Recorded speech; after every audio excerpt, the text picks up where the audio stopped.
প্রেগনেন্সির 9 মাস চলতেছে, ডাক্তার বলেছে এই মাসের শেষেই ডেলিভারি। তাই আমি পেট ব্যথায় এদিক ওদিক পাইচারি করছিলাম। হঠাৎ আমার শাশুড়ি এসে বলল, বৌমা মশলাগুলো বেটে দাও তো। শাশুড়ি মায়ের কথা শুনে আমি বেশ অবাক হলাম। আমি তো এখন ঠিক মতো দাঁড়াতেই পারি না, তার মধ্যে আমি এতগুলো মশলা বাটবো।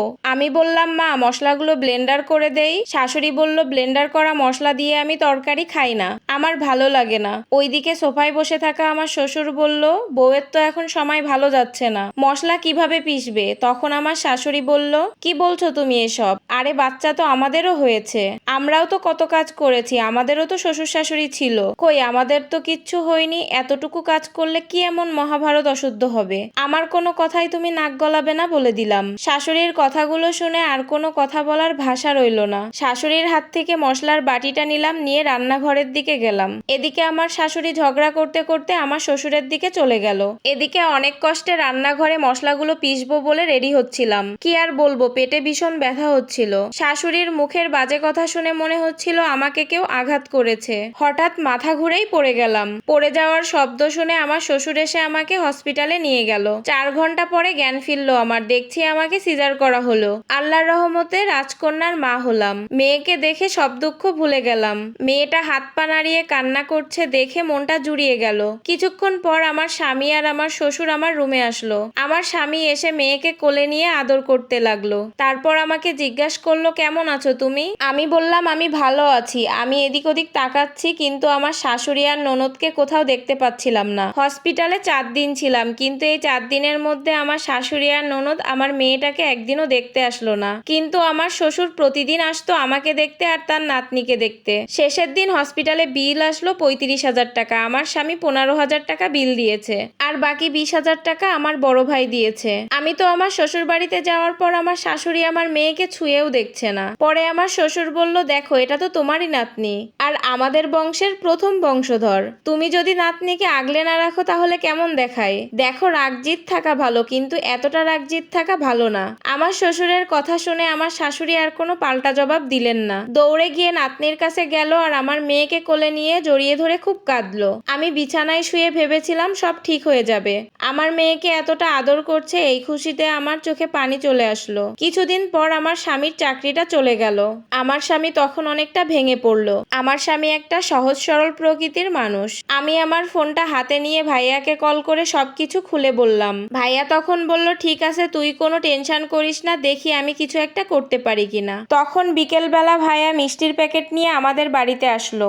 আমার স্বামী, আমার শ্বশুর আর আমার বড় ভাইয়া একসাথে বসে অনেক সময় কথা বলল। ভাইয়া তখন পকেট থেকে 2 লক্ষ টাকা বের করে আমার স্বামীকে দিয়ে বলল, তুমি এলাকায় ছোটখাটো একটা কোনো ব্যবসা শুরু করো, দেখবে সুন্দরভাবে সংসারটা চলবে। আমার স্বামী বলল, ভাইয়া আপনি আমাদের জন্য অনেক কিছুই করেছেন, এই টাকাটার দরকার নেই। কিন্তু আমার ভাইয়া জোর করে টাকাটা দিল আর আমার স্বামী বলল যে, ভাইয়া আমি আপনার কাছে অনেক ঋণী রয়ে গেলাম। বড় ভাইয়া বলল, আরে না, এটা আমার দায়িত্বর মধ্যে পড়ে, কারণ তোমার কাছে আমার আদরের ছোট বোন আছে, ওর সুখই তো আমাদের সুখ। আমার স্বামী গ্রামে ছোট্ট একটা মুদির দোকান চালু করলো। বেচা বিক্রি মোটামুটি ভালোই যাচ্ছিল, আমাদের সংসারও ভালোই চলছিল। আমি একদিন ওয়াশরুমে বসে কাপড় ধুচ্ছিলাম। আমার ননদ কতগুলো কাপড় এনে আমাকে বলল, ভাবি আমার কাপড়গুলো তুমি কেচে দাও। আমার তখন পিরিয়ড চলতেছিল, আর এই সময় মেয়েদের কতটা কষ্ট হয় সেটা তো আমরা সবাই জানি। তার উপরে সংসারের সমস্ত কাজকর্ম নিজের হাতেই চালানো, তার উপরে বাচ্চা সামলানো। আমি আমার ননদকে বললাম, নিজের কাজটা নিজে করলেই ভালো হয়, সারাদিন তো কোনো কাজেই হাত লাগাও না,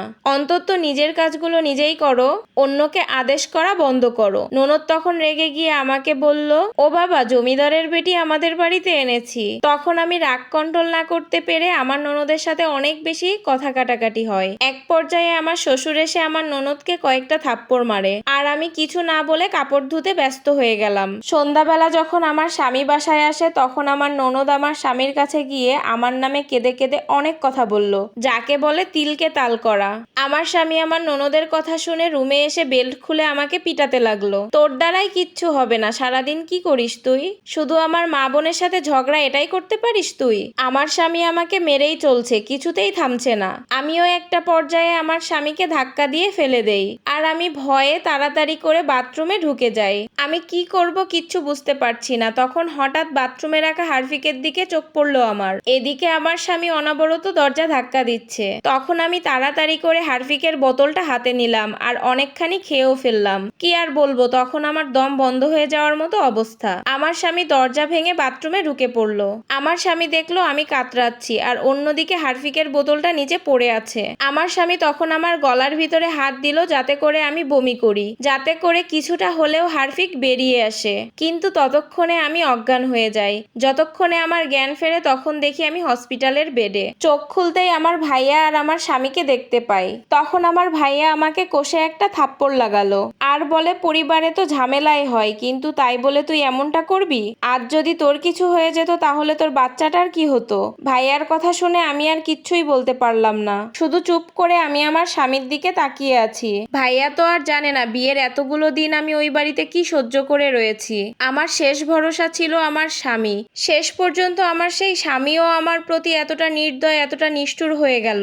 আমার সহ্যের সীমা পেরিয়ে গিয়েছিল, তাই আমি এটা করতে বাধ্য হয়েছিলাম। এদিকে আমার শ্বশুর আমার শাশুড়িকে আর ননদকে বেধড় মারলো। আমি তোমার মেয়েটাকে বিয়ে দিয়েছিলাম, কিন্তু ওখানে না থাকতে পেরে এখানে এসে তার ভাবির প্রতি অন্যায় করতেছে। ভাই ভাবির মাঝখানে তুই এত বড় ঝামেলা সৃষ্টি করেছিস। যে বৌমা তার সংসারে শান্তির জন্য তার বড় ভাইয়ের কাছ থেকে 2 লক্ষ টাকা এনে তার স্বামীকে ব্যবসা করতে দিয়েছে, তা না হয় আজকে আমাদের সবাইকে পথে বসতে হতো। ঠিক এমন সময় হসপিটাল থেকে আমরা তখন বাসায় আসলাম। আমার বড় ভাইয়া এসে বলল, যেহেতু আমার বোনের জন্য এই সংসারে এতটা অশান্তি, তাহলে আমি আমার বোনকে নিয়ে যাব। মনে করেছিলাম অভাবের কারণে হয়তো সংসারে এতটা অশান্তি ছিল, কিন্তু বাস্তবে এসে যা দেখলাম তা সম্পূর্ণই উল্টো। সংসারে এত কিছু হয়ে যাচ্ছে, কিন্তু আমার বোন একটা কিছু আমাকে বলেনি। আমি আমার বোনের সুখের জন্য সবকিছুই করতে পারি। নেক্সট টাইম আপনাদের সাথে আমার দেখা হবে কোর্টে। এমন সময় আমার ভাইয়া আমাকে নিয়ে যাওয়ার সময় আমার শাশুড়ি, আমার ননদ আর আমার স্বামী আমার ভাইয়ার হাত ধরলো। তখন ওরা বলল, আমাদেরকে আরেকটা বার সুযোগ দিন। তখন ওরা বলল, আমরা আমাদের ভুল বুঝতে পেরেছি। শাশুড়ি বলল, বৌমা আমাকে তুমি মাফ করে দাও। ননদ দৌড়ে এসে আমার পা জড়িয়ে ধরে বলল, প্লিজ ভাবি, তুমি আমাদেরকে মাফ করে দাও। আমি আজকেই আমার সংসারে ফিরে যাব। তখন আমি আবার সবাইকে আপন মনে জড়িয়ে ধরলাম। আর এই সম্পূর্ণ স্টোরিটা একটা আপুর জীবন থেকে নেওয়া।